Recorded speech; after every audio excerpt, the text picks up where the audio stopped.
வணக்கம் நண்பர்களே. Share market news channel சார்பாக உங்களை வரவேற்கிறேன். இன்றைக்கி நம்ம பார்க்க போகிற டாபிக் என்னன்னு கேட்டிங்கன்னா, ரிலையன்ஸ் இண்டஸ்ட்ரியோட ஃபண்டமெண்டல் அண்ட் டெக்னிக்கல் அனாலிசிஸ் தான் இன்றைக்கி பார்க்குறோம். ஸோ வீடியோக்குள்ளே போகலாம். ஃபஸ்ட்டு இன்றைக்கி நம்ம பார்க்குறது என்னென்னு கேட்டிங்கன்னா, ரிலையன்ஸ் ஷேர் வந்து 1278 ரூபாய்க்கு சேல் ஆகிருக்கு. இந்த 1278 ரூபா ப்ரைஸ் வந்து ஓவர் வேல்யூவாக, ஓவர் ப்ரைஸ்டா இல்லை அண்டர் ப்ரைஸ்டான்றதை வந்து இந்த வீடியோவோட முடிவில் வந்து நம்ம தெரிஞ்சுக்கலாம். ஓகேங்களா? அப்புறம் இன்றைக்கி டே ரேஞ்சில் வந்து ரிலையன்ஸ் வந்து 1276லேருந்து 1290 வரைக்கும் செல் ஆகிருக்கு. இதில் வந்து க்ளோசிங்கில் வந்து 1278 வந்து இது க்ளோஸ் ஆகிருக்கு. ஸோ 1278 வந்து டுடே லோவில் இருந்து ஜஸ்ட்டு 2 ரூபீஸ் வந்து ஹையர். அதே டைம் வந்து 1290க்கும் 1278க்கு பார்த்திங்கன்னா 12 ரூபீஸ் கேப் இருக்குது. ஸோ இன்னைக்கு ரேட்டில் வந்து ஷேர் நல்லா மேலே போயிட்டு மார்க்கெட் முடிகிற டைமில் வந்து செல்லிங் ப்ரெஷர் அதிகமாகி ஷேர் வந்து பாட்டம் வந்திருக்கு. இந்த மாதிரி வந்து மார்க்கெட்டில் வந்து ஷேர் நல்லா இன்க்ரீஸ் ஆகி அதுக்கப்புறம் பாட்டமில் வந்துச்சுன்னா இது வந்து நெக்ஸ்ட் டே வந்து ஷேர் கேப் டவுனில் வந்து ஓப்பன் ஆகிறதுக்கு சான்சஸ் இருக்குது. அதே நேரத்தில் மார்க்கெட் கீழே போகிறதுக்கும் சான்சஸ் இருக்குது. இது வந்து ஒரு அசம்ஷன் தான். ஓகேங்களா? இதை வந்து நீங்கள் மேஜராக எடுத்துகிட்டு எந்த டிசிஷனும் எடுக்காதீங்க. அப்புறம் 52 வீக் ரேஞ்சில் வந்து 1200லேருந்து 1600க்குள்ளே வந்து ட்ரேடாக இருக்குது. 52 வீக்கில் வந்து 1203, 52 வீக் ஐ வந்து 1608. ஸோ இன்றைக்கி ப்ரைஸ் என்னென்னு கேட்டால் 1278. ஸோ 1600லேருந்து 1278னா கிட்டத்தட்ட வந்து 330 பாயிண்ட் வந்து கீழேயும் பாட்டம்லேருந்து மேலே வந்து ஒரு 80 பாயிண்ட்டும் இருக்குது. ஸோ இந்த லாஸ்ட் இயர் வந்து மார்க்கெட் நல்லா மேலே போயிட்டு அதுக்கப்புறம் வந்து கிட்டத்தட்ட ஒரு 400 பாயிண்ட் மார்க்கெட் கீழே இருந்து பாட்டம்லேருந்து மேலே போயிட்டு கிட்டத்தட்ட வந்து ஒரு 300 பாயிண்ட் வந்து மறுபடியும் கீழே வந்திருக்கு. ஓகேங்களா? அப்புறம் ஆல் டைம் ரேஞ்சு வந்து 24லேருந்து 1600க்குள்ளே வந்து சேலாக இருக்குது. இதில் பியூட்டி என்னென்னு கேட்டிங்கன்னா 52 வீக் ரேஞ்சு ஹையும் ஆல் டைம் ஹையும் கிட்டத்தட்ட சேமாக இருக்குது. ஓகேங்களா? அப்புறம் ரிலையன்ஸுடைய இன்னையோட வால்யூம் எவ்வளோ பண்ணியிருக்குன்னு கேட்டால் ரிலையன்ஸ் வந்து 1,17,24,000 வந்து குவான்டிட்டி பண்ணிகிட்டு இருக்குது. இது வந்து ஒரு டீசெண்டான குவான்டிட்டி தான். அப்புறம் நம்ம ரிலையன்ஸ் கம்பெனியோடைய ஸ்வாட் அனலைஸ் வந்து பார்க்கலாம். எந்த ஒரு ஸ்டாக்குமே இன்வெஸ்ட்மெண்ட் பண்ணதுக்க முடியும். அதோடைய ஸ்வாட் அனலைஸ் வந்து பார்க்குறது வந்து ரொம்ப முக்கியமான விஷயம். ஸோ இன்றைக்கி ரிலையன்ஸ் கம்பெனி பற்றி பார்க்காங்க. ரிலையன்ஸ் கம்பெனியுடைய ஸ்வாட் அனலைஸ் பார்க்கலாம். ஸ்வாட் அனலைஸ்னால் வேறு ஒன்றும் கிடையாது. Strength, weakness, opportunity and thread. So first நம்ம ஸ்ட்ரென்த்தில் வந்து ஆரம்பிக்கலாம். ரிலையன்ஸ் கம்பெனியுடைய ஸ்ட்ரென்த் என்னென்னு பார்த்தீங்கன்னா effectively using it's capital to generate the profit. அதாவது ஆர்ஓசி வந்து லாஸ்ட் 2 இயர்ஸ் வந்து இன்க்ரீஸ் ஆகிருக்கு. ஆர்ஓசின்னா உங்களுக்கு ஏற்கனவே சொல்லியிருப்பேன், ரிட்டர்ன் ஆன் கேபிட்டல் எம்ப்ளாய்டு. ஒரு கம்பெனியுடைய டோட்டல் கேபிட்டல் எம்ப்ளாய்மெண்ட்டில் வந்து எத்தனை பர்சன்டேஜ் வந்து அதோடைய ப்ராஃபிட் அப்படின்னு பார்க்கணும். இப்போ வந்து ஒரு கம்பெனியுடைய ஆர்ஓசி வந்து 100 crore வச்சுக்கோங்க. அதை 20%, 20,000 வந்து நெட் ப்ராஃபிட் இருக்குன்னு வச்சுக்கோங்க. அப்போ கம்பெனியோடைய ஆர்ஓசி வந்து 20%. ஸோ அந்த மாதிரி தான் வந்து இதை கால்குலேட் பண்ணாங்க. இப்போ வந்து லாஸ்ட் 2 இயர்ஸ் வந்து ஆர்ஓசி வந்து இன்க்ரீஸ் ஆகிட்டு இருக்கு. ஆர்ஓசி இன்க்ரீஸ் ஆகிருக்குன்னா அது வந்து ஒரு பாசிட்டிவ் சைனாக தான் நம்ம. அப்புறம் growth in net profit increasing for the profit margin.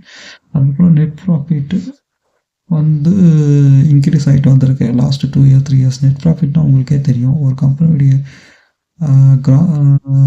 சேல்ஸில் வந்து எக்ஸ்பென்சஸ் போக மிச்சம் எவ்வளோ வந்து அந்த கம்பெனி வந்து ஏர்ன் பண்ணுறாங்கன்றது. அந்த நெட் ப்ராஃபிட்டு வந்து மார்ஜின் வந்து இயர் ஆன் இயர் இன்க்ரீஸ் ஆகுதுன்னா அந்த கம்பெனி நல்லா க்ரோ ஆகுது அப்படின்ற மாதிரி அர்த்தம்.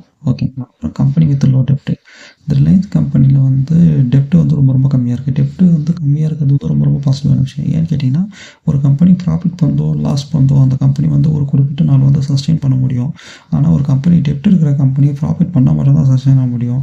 அது ஒரு ஷார்ட் டர்ம் பீரியடில் வந்து லாஸ் பண்ணிச்சுன்னா கூட அது கம்பெனி வந்து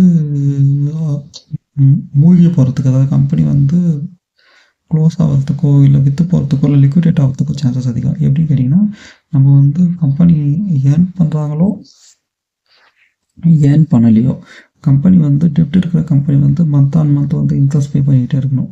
ஓகேங்களா? அப்படி இன்ட்ரெஸ்ட் பே பண்ண முடியலன்னா எந்த அசட்டை வச்சு ப்ளெட்ஜ் பண்ணி ஒரு கம்பெனி வந்து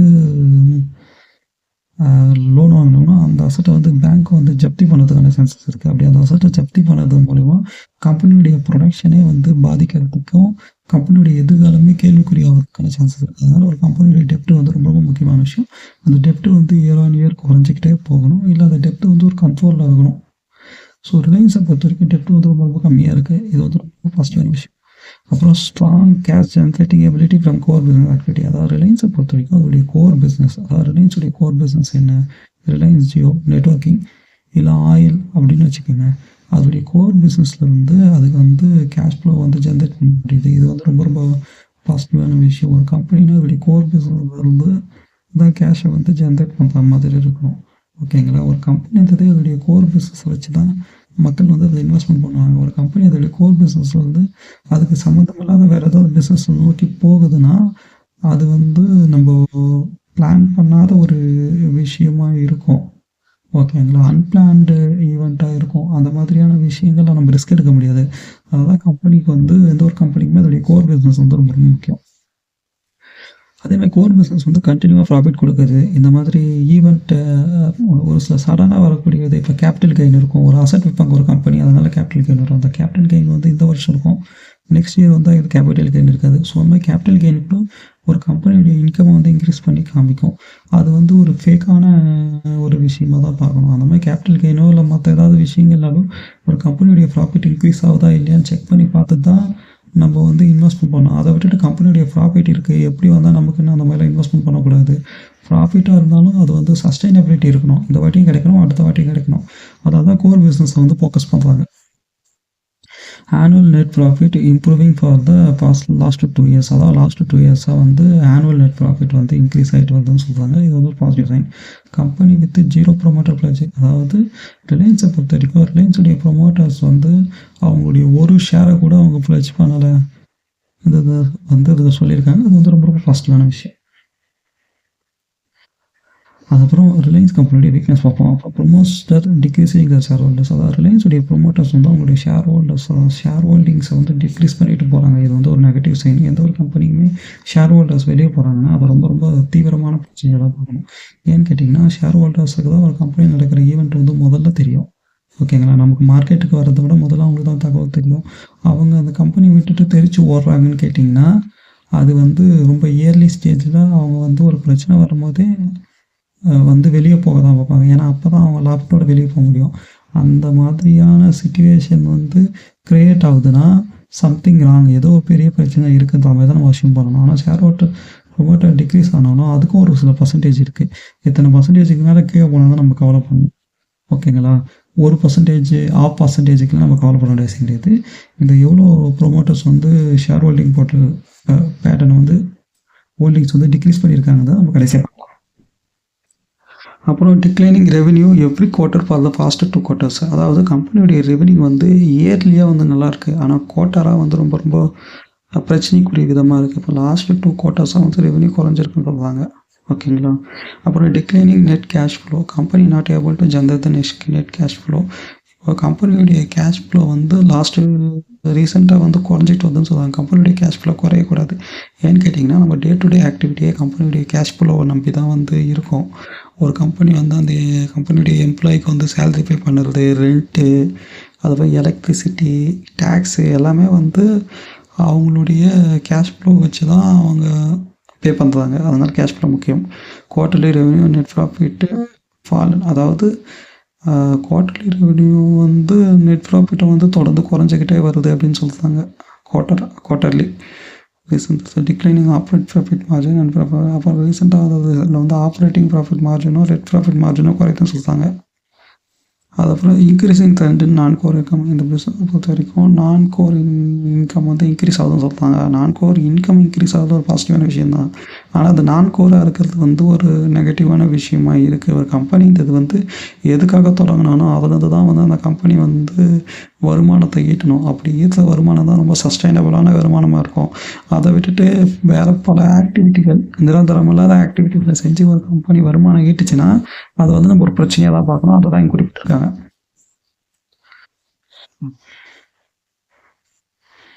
அப்புறம் வந்து இந்த கம்பெனிக்கு இந்த ஸ்டாக்குக்கு எந்த ஆப்பர்ச்சுனிட்டிஸ் எல்லாம் சொல்லியிருக்காங்க. ஆப்பர்ச்சுனிட்டிஸ்மே ஃப்யூச்சராக இப்போ உடனே சடனாக கம்பெனியுடைய ஷேர் ப்ரைஸையோ இல்லை கம்பெனியுடைய வேல்யூவேஷனோ இன்க்ரீஸ் பண்ணுற மாதிரியான எந்த விதமான ஈவெண்ட் எல்லாம் கொடுத்துருக்காங்க. அப்புறம் த்ரெட், இந்த கம்பெனிக்கு பெருசாக த்ரெட் எதுவும் கிடையாது. அதாவது ஆன்கோயிங் ரெகுலேட்டரி ஆக்டிவிட்டீஸு அப்புறம் கேஸு அந்த மாதிரிலாம் அந்த ஸ்டாக்கு கிடையாது. ஸோ இது வந்து ரொம்ப ரொம்ப பாசிட்டிவான விஷயம். ம். அப்புறம் இங்கே பார்த்தீங்கன்னா நம்ம வந்து பிஇ ரேஷியோ பார்க்கணும். இந்த கம்பெனியுடைய பிஇ ரேஷியோ வந்து 25 வந்து இருக்குது. அதுக்கப்புறம் செக்டார் பிஇ ரேஷியோ வந்து 17 இருக்குது. அதாவது இதே பிஸ்னஸ் செய்யக்கூடிய செக்டாரை விட இந்த கம்பெனியுடைய பிஇ ரேஷியோ அதிகமாக இருக்குது. இது வந்து ஒரு நெகட்டிவான விஷயம்தான். எப்போவுமே வந்து பிஇ ரேஷியோன்றது ஒரு செக்டாருடைய பிஇ ரேஷியோட மேட்ச் பண்ணும். ஆனால் ஒரு சில கம்பெனி வந்து செக்டாருடைய பிஇ ரேஷியோ வந்து பிரேக் பண்ணும். அது எப்படின்னு கேட்டிங்கன்னா, ரொம்ப ஹையாக வந்து ப்ராஃபிட் மேக்கிங் பண்ணக்கூடிய இல்லை நல்ல க்ரோத் பொட்டன்ஷியல் இருக்கக்கூடிய கம்பெனிகள் வந்து எப்போவுமே வந்து மார்க்கெட்டில் ஓவர் வேல்யூவாக தான் இருக்கும். அதோடைய ஃபர்தர் க்ரோத்தை வந்து யாருமே வந்து அஷ்யூர் பண்ண முடியாது. பட் ஆனால் அந்த கம்பெனிக்கு வந்து க்ரோத் இருக்கும். ஸோ ஒரு கம்பெனிக்கு வந்து பிஇ ரேஷியோ அதிகமாக இருக்குன்னா அந்த கம்பெனி வந்து தப்பான கம்பெனிக்கு அர்த்தம் கிடையாது. அந்த கம்பெனியுடைய ஸ்டாக் வந்து ஓவர் வேல்யூடாக இருக்கலாம். ஸோ இந்த பிஇ ரேஷியோ வந்து ஒரு 14-15 வரும்போது நம்ம இந்த ஸ்டாக்கை வந்து ஸ்ட்ராங்காக கன்சிடர் பண்ணலாம். ஆனால் இப்போதைக்கு இந்த பிஇ ரேஷியோ வந்து ஒரு ப்ராப்ளமேட்டிக்கான திங்கு தான், ஒரு கொஸ்டின் மார்க் தான். ஓகேங்களா? அப்புறம் இந்த கம்பெனியுடைய ஆவரேஜ் 20 days வால்யூம் வந்து 54 lakh. ஆனால் எஸ்டர்டே வால்யூம் வந்து 1 crore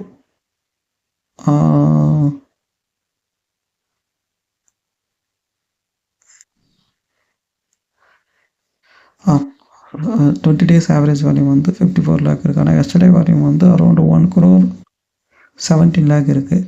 ஸோ என்னன்னு கேட்டிங்கன்னா, அந்த கம்பெனியுடைய வால்யூம் வந்து இன்க்ரீஸ் ஆகிட்டே வந்திருக்கு.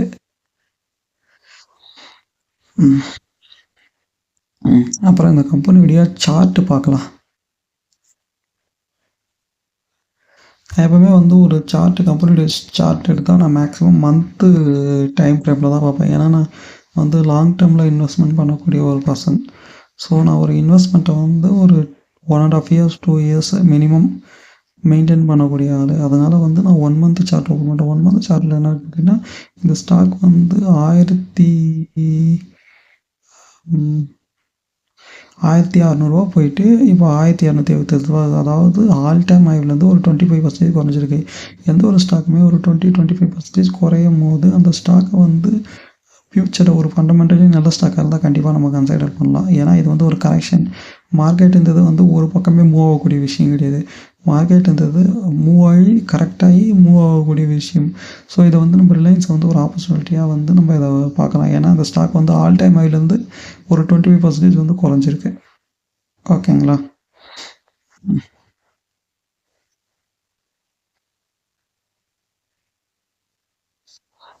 அப்புறம் இந்த ஸ்டாக்குடைய ப்ரைஸ் மூமெண்ட் எப்படி இருக்குன்னு பார்க்கலாம். 1 week ப்ரைஸ் மூமெண்ட் வந்து -2.35 இருக்குது. 1 month ப்ரைஸ் மூமெண்ட் வந்து 0.43 இருக்குது. ஓகேங்களா? 1 month பாசிட்டிவாக இருக்குது, 1 week நெகட்டிவாக இருக்குது. அதுக்கப்புறம் 3 month பார்த்தோன்னா ரொம்ப நெகட்டிவாக இருக்குது. 3 monthல பார்த்தீங்கன்னா 11.94% வந்து நெகட்டிவில் காமிச்சிருக்கு.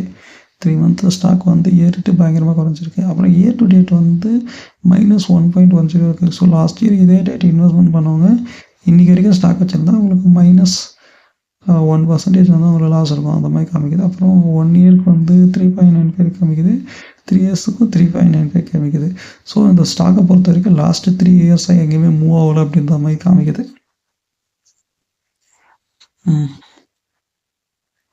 அப்புறம் வால்யூம் அனலைஸ் பார்க்கலாம். வால்யூம் அனலைஸ் ஏன் முக்கியம்னு கேட்டிங்கன்னா, ஒரு கம்பெனி வந்து பூம் ஃபேஸில் இருக்கா இல்லை கன்சாலிடேஷன் ஃபேஸில் இருக்கான்றதை வந்து நம்ம வால்யூம் அனலைஸ் வச்சு கண்டுபிடிக்கலாம். பூம் ஃபேஸ்னால் ஒரு கம்பெனியுடைய ஷேர்ஸ் வந்து ரேப்பிடாக மேலே இன்க்ரீஸ் ஆகிட்டு போகிறது வந்து பூம் ஃபேஸு. கன்சாலிடேஷன் ஃபேஸுங்கிறது ஒரு ஸ்டாக்குடைய வால்யூம் வந்து கிராஜுவலாக டிக்ரீஸ் ஆகும். அதே டைமில் வந்து ப்ரைஸ் வந்து ஒரு குறிப்பிட்ட த்ரெஷ்ஹோல்டு லிமிட்டுக்குள்ளேயே, அதாவது ஹையர் பேண்டு லோவர் பேண்டுக்கு நடுவுலேயே வந்து போயிட்டு இருக்கும். ஸோ இந்த வால்யூம் வச்சு நம்ம வந்து ஒரு ஸ்டாக் வந்து எந்த ஸ்டேஜில் இருக்குது அப்படின்னு தான் கண்டுபிடிக்கலாம். எந்த ஒரு கம்பெனியுடைய ஸ்டாக்குமே வந்து மொத்தம் 2 விதத்தில் வந்து கேட்டகரைஸ் பண்ணலாம். சேல்ஸ், அதாவது ஸ்டாக் சேல்ஸை. ஒன்று வந்து இன்ட்ராடே சேல்ஸ். இன்ட்ராடே சேல்ஸ்ன்றது வந்து இன்றைக்கி வாங்கி இன்றைக்கி வைக்கிறது. இன்னொன்று வந்து cash and carry. Cash and கேரின்றது வந்து ஒரு ஸ்டாக் வந்து வாங்கி அதுக்கப்புறம் நாளைக்கோ இல்லை ஒரு குறிப்பிட்ட நாள் கழிச்சோ நம்ம வந்து விற்கிறது தான் வந்து கேஷ் அண்ட் கேரி. இப்போது இந்த 1 மந்த்து ஸ்டாக்கில் பார்த்தீங்கன்னா மொத்தம் 2 crore வந்து சேல்ஸ் நடந்திருக்கு. ஸ்டாக்கு அதாவது 1 மந்த்து ஆவரேஜாக அந்த 2 crore வந்து 94 lakh வந்து கேஷ் அண்ட் கேரியாகவும் மிச்சம் ஒரு 1 crore அது வந்து 1 crore ஒரு 80 lakh அந்த மாதிரி பார்த்தீங்கன்னா இன்ட்ராடேவும் நடந்திருக்கு. அதே வந்து 1 வீக் ஆவரேஜில் பார்த்தீங்கன்னா 63% வந்து கேஷ் அண்ட் கேரி நடந்திருக்கு. அதுவும் எஸ்டர்டே பார்த்தீங்கன்னா 68% நடந்திருக்கு. ஸோ என்ன கேட்டால் 1 மந்த்துக்கும் 1 வீக்குக்கும் அப்புறம் எஸ்டர்டேவுக்கும் பார்த்தீங்கன்னா தொடர்ந்து வந்து டெலிவரி குவான்டிட்டி வந்து இன்க்ரீஸ் ஆகிட்டே வருது. இது வந்து ஒரு பாசிட்டிவ் சைன். எந்த ஒரு ஸ்டாக்குக்கு வந்து டெலிவரி குவான்டிட்டி வந்து அதிகமாக இருக்கும் அந்த குவான்டிட்டி வந்து ஃப்யூச்சரில் நல்லா மேலே போகிறதுக்கு சான்சஸ் இருக்குது அப்படின்ற மாதிரி அர்த்தம். ஸோ இந்த ஸ்டாக்கை பொறுத்த வரைக்கும் 1 மந்த்து வந்து 61லேருந்து எஸ்டர்டே வந்து 68 வரைக்கும் போயிருக்கு. ஸோ இந்த ஸ்டாக் வந்து கன்சாலிடேஷன் பேஜில் இருக்குது, கன்சாலிடேஷன் ஸ்பேஸில் இருக்குது. ஸோ இந்த ஸ்டாக் வந்து எப்போ வேணால் மேலே போகலாம், சான்சஸ் இருக்குது ஃபண்டமெண்டலாக கரெக்டாக இருந்தால். அப்புறம் ரிலையன்ஸ் வந்து லாஸ்ட்டு 25 இயர்ஸில் வந்து 17 இயர்ஸ் வந்து டிசம்பர் மந்த் வந்து பாசிட்டிவான ரிசல்ட்டை தான் கொடுத்துருக்கு. ஸோ டிசம்பர் மந்த் வந்து 25 வருஷத்தில் 8 மாதம் வந்து நெகட்டிவாக கொடுத்துருக்கு, 17 மாதம் அதாவது 3ல் 2 வாட்டி வந்து பாசிட்டிவாகவும் 3ல் 1 வாட்டி வந்து நெகட்டிவாகவும் கொடுத்துருக்கு.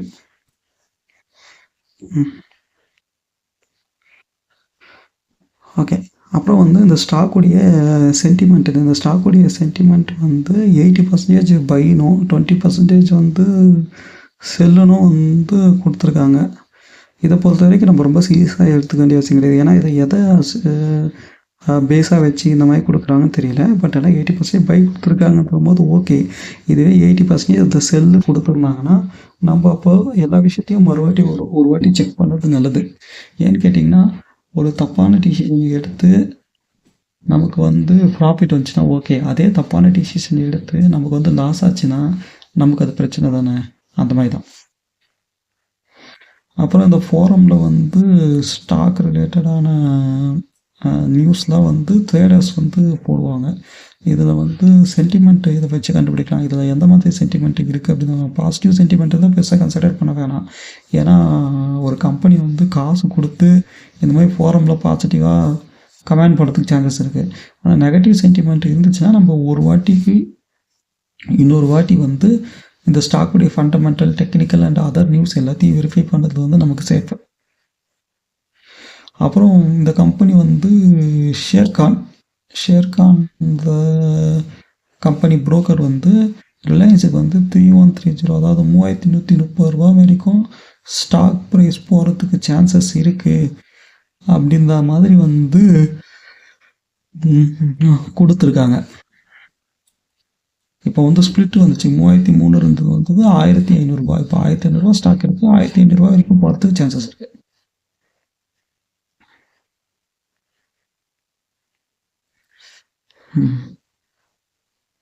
அப்புறம் ரிலையன்ஸ் ஸ்டாக் வந்து லாஸ்ட் இயர் வந்து 10 rupees வந்து டிவிடெண்ட் கொடுத்துருக்காங்க. ஸோ 1250 ரூபாய்க்கு வந்து 10% அரௌண்ட் 0.75% வந்து டிவிடெண்ட் கொடுத்துருக்காங்க வருஷத்துக்கு. நெக்ஸ்ட் இயரும் இதே அமௌண்ட்டு வரதுக்கான சான்சஸ் வந்து அதிகம். ஏன்னா லாஸ்ட்டு 2 இயர்ஸ் வந்து அரௌண்டு 10 rupees தான் வந்திருக்கு. அதை பேஸ் பண்ணி பார்த்தீங்கன்னா நெக்ஸ்ட் இயர்ஸும் இதே அமௌண்ட்டு டிவிடெண்ட்டாக வரதுக்கு சான்சஸ் இருக்குது. வந்து ஆனுவல் பார்த்திங்கன்னா இதுதான் வந்து கம்பெனியுடைய மெட்ரிக்ஸ். இதில் ஆனுவலில் பார்த்தீங்கன்னா 2020லேருந்து 2024 வரைக்கும் பார்த்தீங்கன்னா ஸ்டாக் ப்ரைஸ் இன்க்ரீஸ் அதாவது ரெவென்யூ வந்து இன்க்ரீஸ் ஆகிட்டே போயிட்டே இருக்குது. ரெவென்யூ இன்க்ரீஸ் ஆகும்போது அதே நெட் ப்ராஃபிட்டும் இன்க்ரீஸ் ஆகிட்டே இருக்குது. நெட் ப்ராஃபிட்ஸ் இன்க்ரீஸ் ஆகிற மாதிரி அதே ரேஷியோவில் வந்து ஏர்னிங் பர் ஷேரும் இன்க்ரீஸ் ஆகிருக்கு. ஓகேங்களா? ஸோ இயர் ஆன் இயர் பார்த்தீங்கன்னா லாஸ்ட்டு 5 இயர்ஸ் வந்து இது பாசிட்டிவாக தான் பண்ணிகிட்டு இருக்குது. இது வந்து ஒரு நல்ல விஷயம். ஆனால் குவார்ட்டர்லியில் வந்து என்ன ஆச்சுன்றது தான் இப்போ மெயினான விஷயம். குவார்ட்டரில் பார்த்தீங்கன்னா ரெவென்யூ வந்து ஆல்மோஸ்ட்டு சேமாக தான் வந்து இருந்துகிட்டு இருக்கு. லாஸ்ட்டு 5 குவார்ட்டரு அதாவது பெருசாக இன்க்ரீஸ் ஆகும், பெருசாக டிக்ரீஸ் ஆகும்.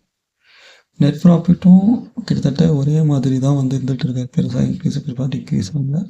ஸோ வந்து ஏர்னிங் பர் ஷேர் வந்து பார்த்திங்கன்னா லாஸ்ட் 5 குவார்ட்டர்ஸில் லாஸ்ட்டு 2 குவார்ட்டர்ஸ் மட்டும் தான் இன்க்ரீஸ் ஆகிருக்கு. ஸோ இதே லெவலில் போச்சுன்னா இது வந்து ப்ரீவியஸ்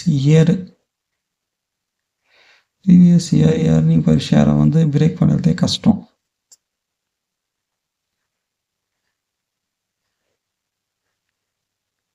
அப்புறம் இங்கே பாருங்கள், ப்ரொமோட்டர்ஸ் ஷேர் ஹோல்டிங்ஸ் வந்து இங்கே கொடுத்துருக்காங்க. இதில் வந்து எஃப்ஐ ஷேர் ஹோல்டிங்ஸ் வந்து 21.7%, 21.3% ரொம்ப மீகராக தான் இருக்குது, குறைச்சிருக்கு.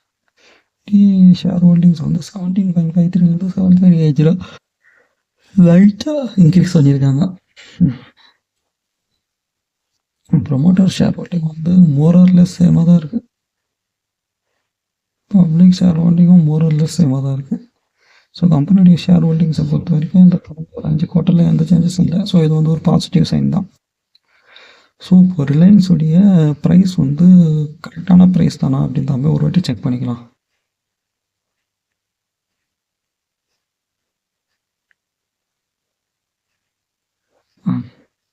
இப்போ ரிலையன்ஸுடைய குவார்ட்டர்லி எடுத்து பார்த்தோம்னா லாஸ்ட் இயர் வந்து 25 இருந்திருக்கு. அதுக்கப்புறம் வந்து இபிஎஸ் வந்து 28 வரைக்கும் போயிருக்கு. ஓகேங்களா, 25 28 கிட்டத்தட்ட வந்து 10% வந்து இன்க்ரீஸ் ஆகிருக்கு. அதுக்கப்புறம் வந்து ஒரு 5% வந்து டிக்ரீஸ் ஆகிருக்கு. ஸோ ப்ரைஸ் மூமெண்ட் பார்க்கலாம், எவ்வளோ இன்க்ரீஸ் ஆகி எவ்வளோ டிக்ரீஸ் ஆகிருக்குன்னு சொல்லிட்டு. ப்ரைஸ் வந்து 1200 வந்து இன்க்ரீஸ் ஆகிருக்கு, சாரி 1600 வந்து இன்க்ரீஸ் ஆகிருக்கு. 24லேருந்து ஒரு 20% 10% இன்க்ரீஸ் ஆகி 12,300லேருந்து இன்க்ரீஸ் ஆகிருக்கு. 1300னா பார்த்திங்கன்னா இந்த ப்ரைஸ் வந்து ஒரு 1300 அந்த ரேஞ்சில் வந்து 1300 ரேஞ்சில் வந்து ட்ரேட் ஆக வேண்டிய ஸ்டாக்கு. ஆனால் இந்த ஸ்டாக் வந்து இங்கே பார்த்தீங்கன்னா 1270 இருக்குது. ஸோ இந்த ரிலையன்ஸை பொறுத்த வரைக்கும் இப்போ இருக்கிற ப்ரைஸ் வந்து எப்படின்னு கேட்டிங்கன்னா இந்த ஸ்டாக்குக்கான கரெக்டான ப்ரைஸ் தான். ஆனால் என்னன்னு கேட்டிங்கன்னா ஸ்டாக்குடைய கரெக்டான ப்ரைஸ் வந்து ஒரு 1300 வரைக்கும் இருக்கிறதுக்கான சான்சஸ் வந்து பாசிபிலிட்டிஸ் வந்து இருக்குது. ஆனால் 1278 தான் இருக்குது. ஸோ ஸ்டாக் வந்து என்ன ப்ரைஸில் இருக்கணுமோ அதே ப்ரைஸில் தான் கரெக்டாக இருக்குது.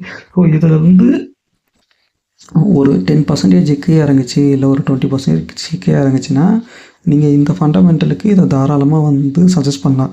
இப்போதைக்கு இதில் பார்த்தீங்கன்னா உங்கள்கிட்ட ஒரு 1 lakh இருக்குங்களா, அதில் வந்து நீங்கள் ஒரு 10% இல்லை ஒரு 20% இப்போ வந்து நீங்கள் வாங்கலாம்.